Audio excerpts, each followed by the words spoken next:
Hi everyone, this is Jim. Welcome to this Blitz chess postmortem video. This is a postmortem of my Blitz chess game number 105.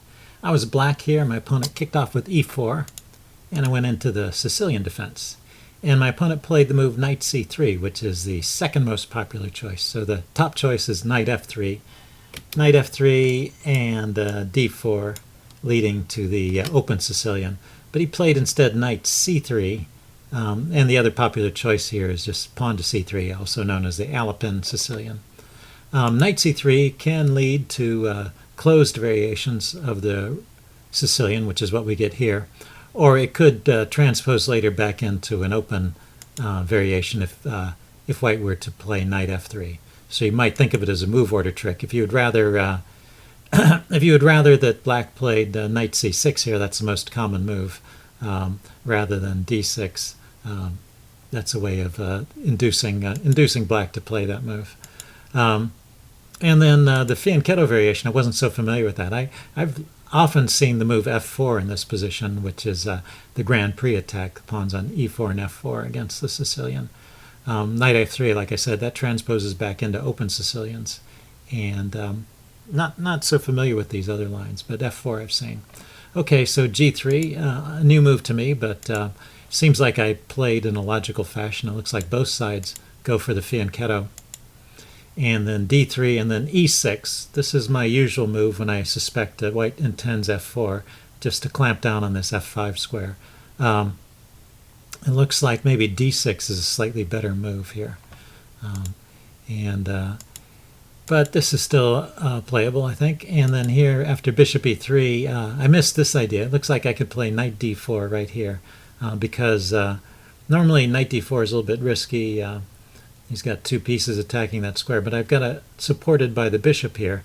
And the advantage I have, I moved the knight to e7 just so I wouldn't block that bishop. So it's got a nice view of the d5 square, so d4 square. So I could have just played... my knight there. That might have been the best way to play. After that, we are into a game where white is slightly better, but not much. This is an opening where white doesn't really have much of an advantage. The closed Sicilian's pretty even opening. And we stay even for a while here. I'm going to just play through the moves here without the help of a chess engine. I looked at it earlier, and there's a couple of neat tactics I want to point out as white logically develops his attack here, and it reaches a critical point.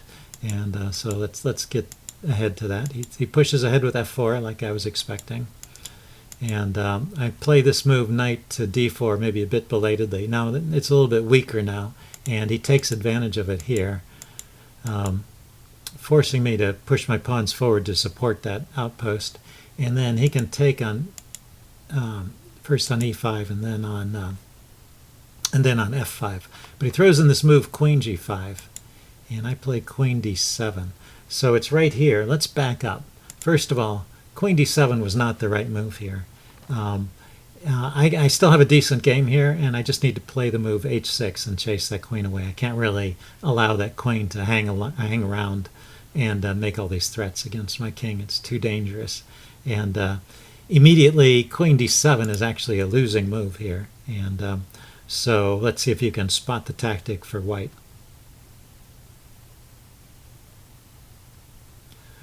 Okay, pause the video if you want some time to think about it. This is kind of an interesting tactic. In a way, it's just a kind of a counting problem, but there's a lot of pieces involved. It sometimes takes a while to figure it all out. So pause the video and see if you can figure it all out. And I'm going to give away the answer now. The answer is he can just take this pawn on f5. And now notice the bishop. I'm going to watch what I'm hitting here. Notice the bishop here is attacking my bishop, which is defended by the queen. When I played queen to d7, I had in mind the queen was defending that. But also the queen has another job. The queen is defending my bishop, but the queen is also defending that pawn. So in a way, the queen is overloaded. And also notice this pawn is pinned. My g pawn is pinned, and it's not helping there at all. So if I take there, and actually the computer thinks that's probably one of the best moves. It's not a whole lot here. I think it's pretty dangerous. if I were to try and throw in the move bishop takes bishop, he can throw in the move pawn to f6 check. So that would win a piece too. So I'm going to lose a piece either way, it looks like. He can take here first, and if I take back, he can just take here. And if I keep taking, he can keep taking. And now we see the point of this pin. I can't take back at this point, and he's just a whole piece up. He's got a knight, and I don't. So this is just winning for white. And it starts out with that move, e takes f5. So, fortunately for me, my opponent came up with a different plan, bishop h3, and this gives me some chances. Once again, I need to play the move h6, and I play a move which is second rate, king h8, and now he takes on f5, and I can't really take back. So I come up with this idea of queen d6. The bishop no longer needs protection. I want to get my queen off of this diagonal, and this is a decent move under the circumstances. These moves are all pretty much best up to this point. And now, for the second time, white has a move here that wins.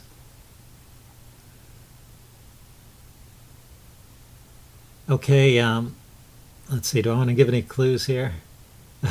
I can't think of any clues. So pause the video if you want some time to think about it. I'm going to give the answer away now.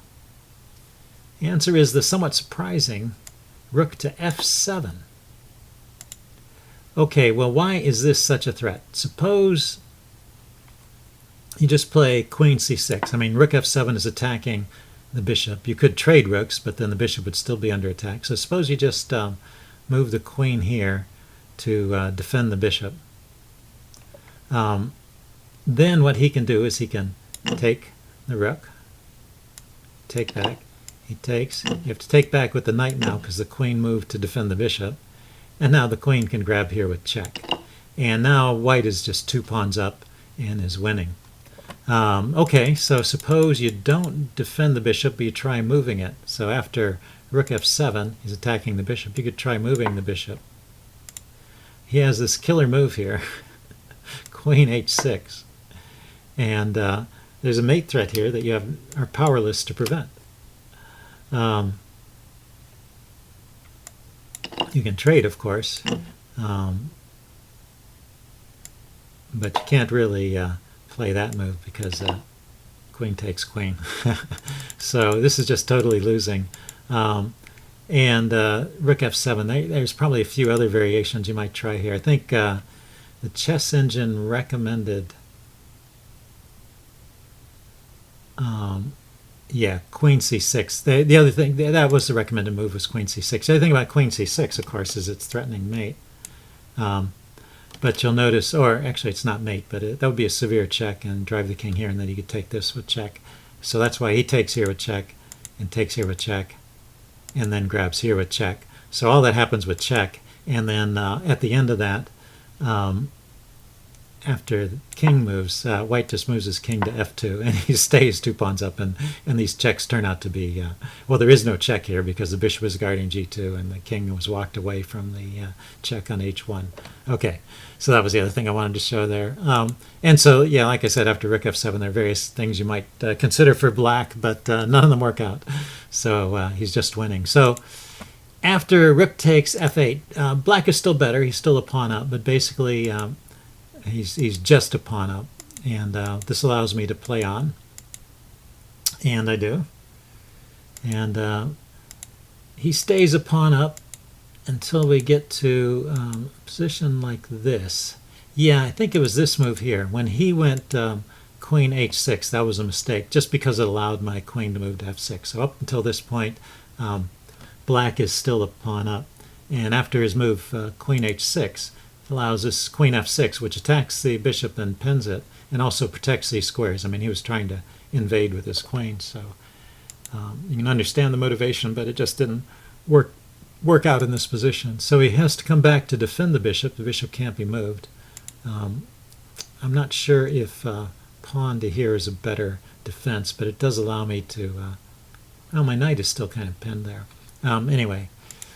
But this is the move he chose, and the computer didn't find fault with that one. So we go on, and so in this position here, right, yeah, so after the exchange of queens, it's about an even game. And right now, it's now turning into an endgame, and these pawns matter over here. And so when he plays a knight g1 move, now suddenly, and maybe for the first time in the game, black has an advantage. And I'm just able to... I mean, you have to be careful allowing your bishop to be possibly trapped. You have to calculate ahead and make sure there's a way out.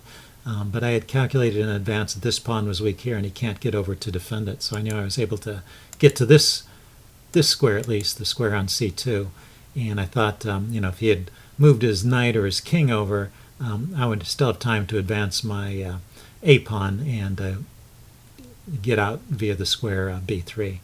But he didn't even do that. He went after my pawns. But now I just have, I got more pawns than he did. And now I have this advantage of an outside pass pawn.